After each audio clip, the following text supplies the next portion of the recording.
Yeah, get that shot of the nasty ass couch that I have in here. I'm going to have to get a new couch. I bought this couch because it was cheap off of Wayfair. And I'm glad it was cheap because the cats absolutely demolished the shit out of it.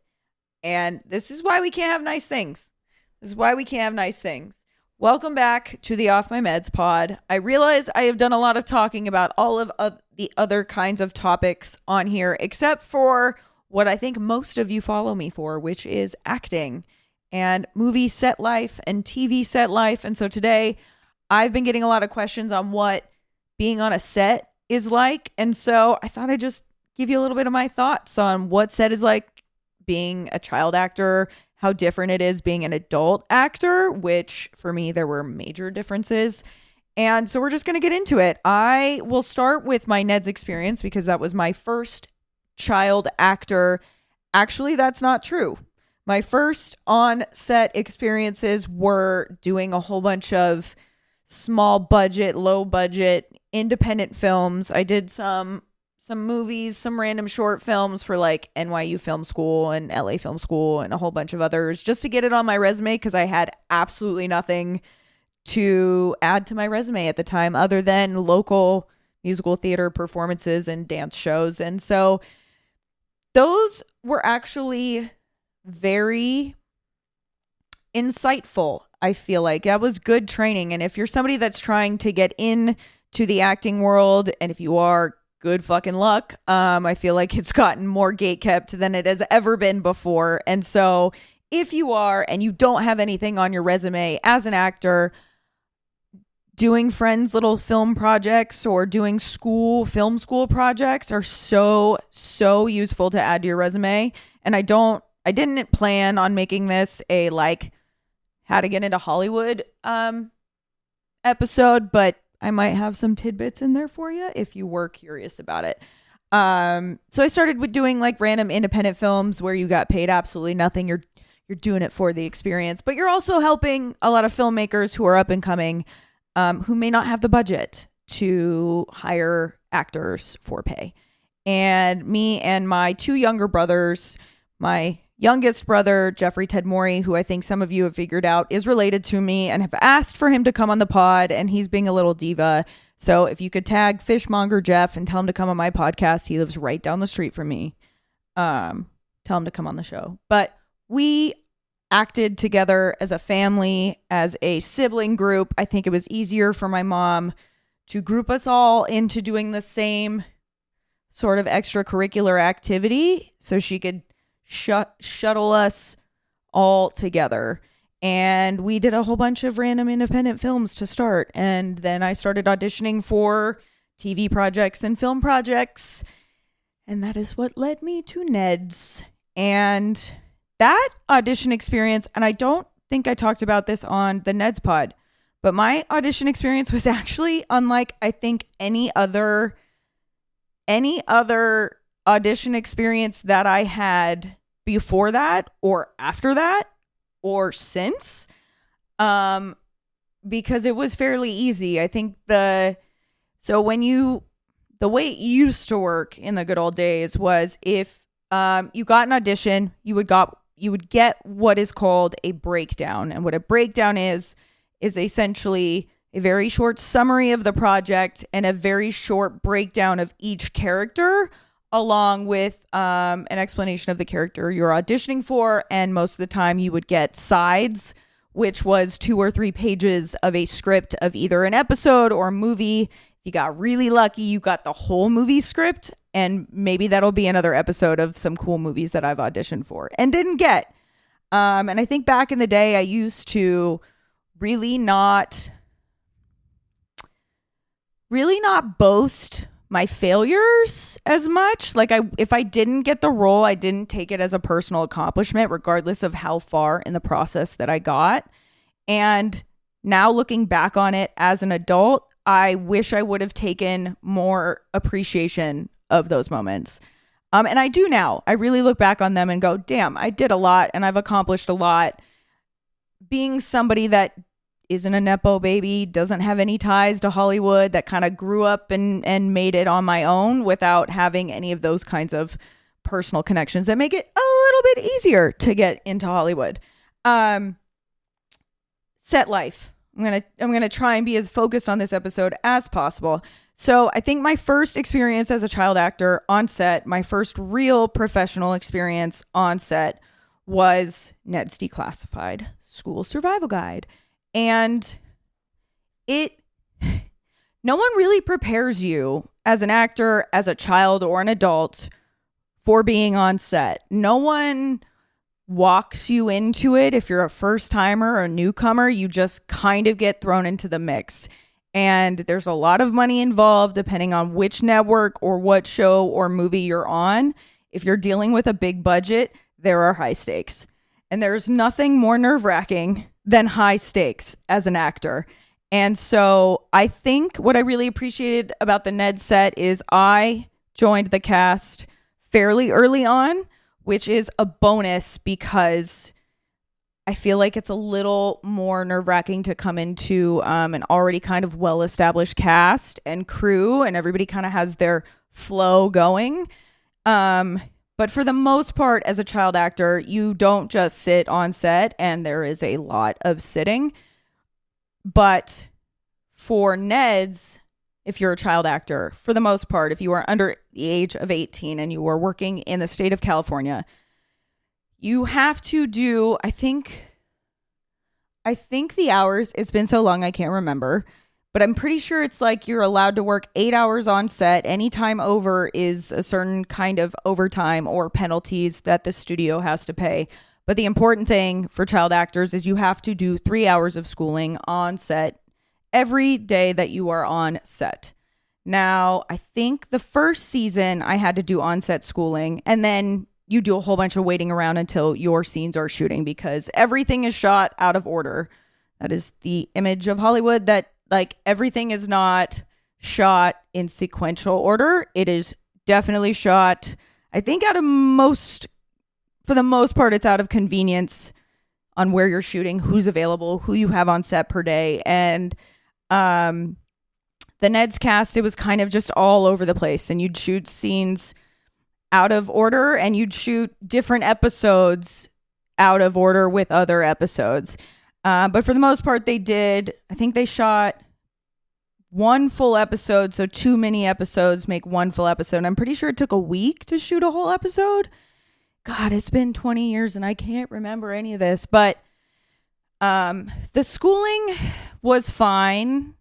You kind of just like have an on-set tutor available, and you have to do, depending on if you're homeschooled, but a lot of people were in public school. And so it was like whatever homework you had to do while you were on set, you had that time during the day to get that work done. The second season of Neds, I think at that point I was homeschooled. And so I'm losing my train of thought. I'm going to take it back for a second. Maybe it wasn't the second season. Maybe I did both. No, at some point in my youth, I got my GED. So I didn't have to do the 3 hours on set a day.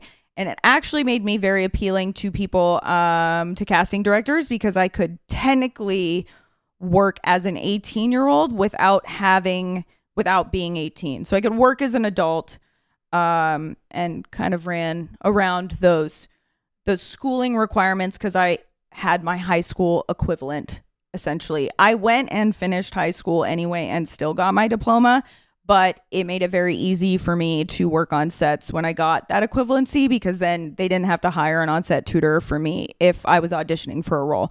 So I think towards the end of Neds, I didn't have to be with the on-school tutor.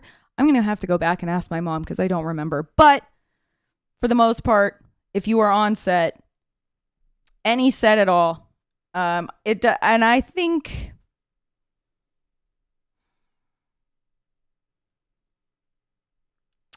there's a lot of waiting that is involved with being on a TV or movie set.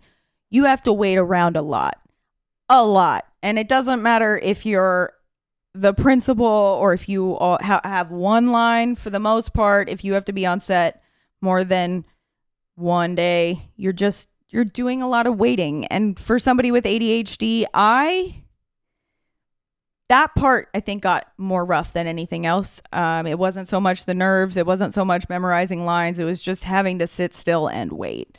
And, you know, sometimes I would go around sets and just leave my trailer and go peep on what everybody else was doing. I don't know if I was supposed to do that. And I might have been, you know, just a little creep hanging around and watching everybody, because I love set life. I love watching people be creative and make films and make TV. And so I was always just fascinated by set production and how quickly things move in Hollywood. And if you are late, you're costing everybody money. And so that's one thing I got really good at is, for the most part, I think a typical set day at Neds was getting there. Call time would be 7 a.m. and you get your 3 hours done if you're not first on the call sheet for the scenes to be shot. They would normally build your school time around your shooting schedule. And then you would just kind of figure out where on the schedule you were and wait for a PA to come get you and say, all right, we're ready for you. I didn't have too much hair and makeup done on Neds. In fact, I got no makeup on Neds. I got very little. My wardrobe was the same across the board. It was a black top, a jean jacket, jean pants, and accessories from Hot Topic, which were fine, but you know, it was what it was. I was a school bully. It was not that big of a deal. I'm explaining this way out of order. I would get to set, depending on where I am on the call sheet. For the most part, you go straight to the makeup and hair and wardrobe and get dressed, and then you pretty much wait. And if you do your schooling, and then you shoot your scenes, and then you kind of wait around, or you get released for the day if you were done shooting everything that you needed to shoot. Nobody teaches you how to hit your mark. Nobody teaches you what a wide shot is or what a close-up is or what any of these terms are. And so you really just have to learn as you go and be professional and kind of just hit your mark and not really screw up. And I mean, everybody kind of screws up. There's an outtake reel out of every Neds episode for a reason, because we were kids and we were just kind of having fun. But for the most part, the pressure to like have my lines ready and be as versatile as possible and not cause anybody a loss of time or money is a big deal. And I think I really got, I'm really grateful for that opportunity to do that as a kid and to do that as a teenager, because there's a lot of people that I know going into acting as adults, and it's like the pressure's real. When you hit those sets, and they're big sets, it's no joke. And like my biggest nightmare would be to be fired from one of those sets, and it wasn't that bad. It kind of took a toll on me for a minute, but we got over it, and we had our full circle moment a couple years ago, and so it's all good. I think as an adult, set life really became fun. I also feel like at 18, so I did 90210 on CW, which I don't really talk about a whole lot because I was in a lot of episodes and I was cut out of a bunch of episodes. But nonetheless, that was my first big kind of experience after Neds, where I really got that taste of big production, big network set life again. And it was really nice because my mom didn't have to take me to set. I could drive myself. I didn't have to sit and do schooling. And I was on set with a bunch of other adults who weren't as... it's just different. I feel like with kids on set, you know, you're still kind of consumed in high school, teenager. Everybody's kind of uncomfortable and unsure of themselves and a little insecure. And there's definitely that as an adult, but I definitely felt a more like mature energy on the 90210 set than I did on Neds. And that's just because how old I was at the time. And I really am grateful for the training that I got on Neds, because I got thrown into 90210, and no one says anything to you. You have a call sheet, a call time, and when they're ready for you, you just have to be ready. You don't really, depending on, I was a guest star, so I wasn't a leading role, and I realized that I could have done things a little bit differently, but with age comes perspective. But like, you don't really rehearse lines with people. You kind of meet the person that you're doing your scene with the day of. I met Annalyn McCord the day of my scene, and she luckily was very nice. But sometimes you get some not so nice people that you have to work with on set, and you just kind of have to be professional and do your job. But that one was a lot of waiting around. That one, actually, my call times were like 4 and 5 a.m. and I had to be in Redondo Beach, so I had to leave here super early. But luckily, I don't have to do my makeup. I just have to have a wet hair ready to go. And I was a goth kid, so I was 2 hours in the makeup chair every morning, and an hour in the hair chair, and just a lot of waiting around. My lines were limited, and so I was more of a like character hire than anything else. But I think the most important thing that I've learned from all of the sets that I've been on is just to be as flexible as possible and be prepared for like line suggestions and changes, and not to be so committed to a point of view on a character or in my acting, and to just be prepared to go with the flow. There were a couple of scenes where like, and I see so many people go through kind of this moment on set, if you've done it enough times, is where like the director is seeing a certain take differently, and somebody's not hitting it the way that they want to hit it. And you kind of get this really tough moment where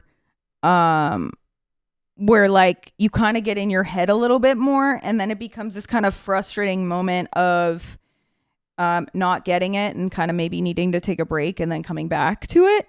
But for the most part, I think Ned's really prepared me for big set life. And I don't know that I would have gotten that experience anywhere else. And that experience, Ned's alone, prepared me for literally any other industry professional setting that I've been in since, and really taught me how to show up, whether as an actor, as a dancer, as a podcast interviewer. Like, it just really taught me to hit my mark, show up, be prepared, be flexible in where I need to go, be prepared on the homework that I had to do beforehand, and not just show up and think I could wing it. Really do my research beforehand and kind of dig in. And so I'm just super grateful that I got that experience as a child actor to really work on those skills, because that is, set life is something that no acting teacher or acting school, professional or not, I don't care if it's been around for 500 years, will ever teach you about set life, because you can't teach it. You just kind of gotta be in it and be used to it. By the way, I don't know if I ever, this is Kyle. This is Loomer. I keep this picture up in all my episodes. It's a Loomer. I don't know if you can see it. That was the episode. This was the episode where they did was it a talent show? No. His shirt says I'm smiling. That should scare you. That should have been my shirt. This was the episode with the BMXer Matt why am I blanking on his name? I can't remember the episode. And then this is a picture, in case somebody asked what these were. This is a picture of me and my brother at the SpongeBob movie premiere. I don't know if you can see it. I don't know if it's zooming in. Oh, there it is. JJ, my other brother JJ. And so I keep these pictures up. They're a fun reminder. That was a good premiere, the SpongeBob premiere. Oh no. Okay, that's fine. And so I think that kind of answers it. That's just like a little tidbit of what set life is like. I mean, like, for the most part, it's just a bunch of trailers you get a trailer. If you're a background actor, you kind of get corralled with all of the other background actors. It's kind of shitty how they lump the background actors with just like kind of everybody else, and they kind of don't treat them as well as anybody that's being paid a little bit more. And that kind of sucks, because without background actors, we don't have good movies. Without background actors, we don't have good TV shows. And so maybe it's time to treat the background actors a little bit better. And I've seen some amazing background actors who like know how to do their job. Because it is not easy to pretend to be talking with somebody without audibly saying anything, so that the main lead actors can do their job and actually talk on camera. Like, it's not easy to pretend like you're having a conversation or pretend to be shocked in front of a bunch of people that know you're just playing pretend. So that's my little side rant about background actors for the minute. Let me know if you want to know more about set life. I thought I'd just pop on here and do a little quick tidbit about set life. I don't know that I have any like juicy gossip about stuff on set. I'm sure I have embarrassing moments of times I've been on set and had to figure shit out on my own. But none are coming to mind at the moment. And if there's any specific questions that you have about acting, let me know.